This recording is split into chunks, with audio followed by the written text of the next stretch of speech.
ವಿಜಯನಗರ ಜಿಲ್ಲೆಯ ಹೊಸಪೇಟೆ ತಾಲೂಕಿನಲ್ಲಿ ಇತ್ತೀಚೆಗೆ ಸುರಿದ ಭಾರೀ ಮಳೆಗೆ ಸಾವಿರಾರು ಬಾಳೆ ಗಿಡಗಳು ನೆಲಕ್ಕುರುಳಿ ಅಪಾರ ನಷ್ಟ ಉಂಟಾಗಿದೆ.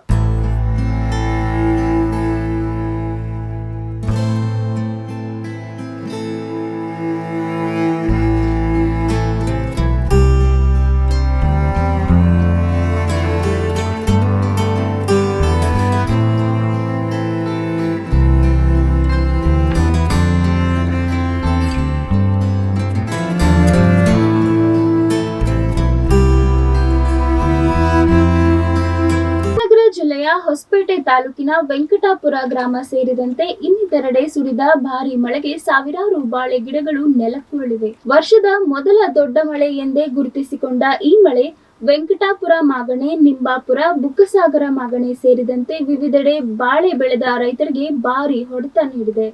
ಹಲವು ತಿಂಗಳಿಂದ ತುರ್ತ, ಬಸವಣ್ಣ, ರಾಯ ಕಾಲುವೆಗಳಲ್ಲಿ ಜರಿ ನೀರಿನಿಂದ ಬಾಳೆ ಬೆಳೆದ ರೈತರು ಸ್ವಲ್ಪ ನಿಟ್ಟುಸಿರು ಬಿಟ್ಟಿದ್ರು. ಆದ್ರೆ ಈಗ ಬಂದ ಭಾರೀ ಮಳೆಯಿಂದಾಗಿ ಫಸಲು ಬಿಡುವ ಹಂತದ ಗಿಡಗಳು ನೆಲಕ್ಕುರುಳಿದ್ದು ರೈತರು ಕಷ್ಟದಲ್ಲಿ ಸಿಲುಕಿದಂತಾಗಿದೆ.